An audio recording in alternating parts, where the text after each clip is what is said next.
Vitajte v San Leo.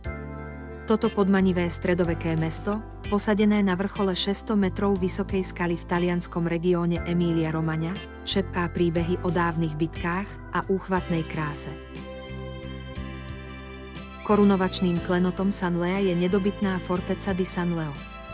Tento ohromujúci hrad bol svedkom 2000 rokov drámy, od bitiek medzi Gótmi a Byzantíncami až po uväznenie slávneho alchymistu Kaliostra. Jeho pokusy o útek a záhadná smrť naďalej podnecujú špekulácie a intrigy.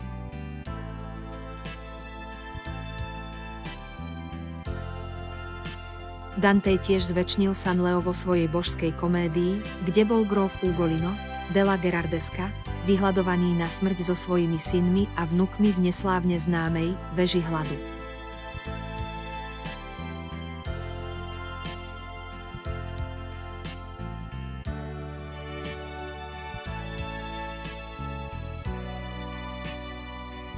Keď zídete z pevnosti, dláždené ulice šepkajú príbehy iného druhu.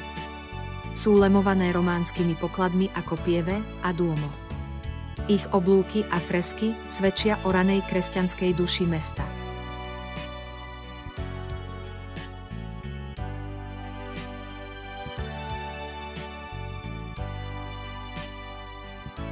Renesančné paláce, zdobené elegantnými fasádami, tiež naznačujú dobu prosperity a umenia.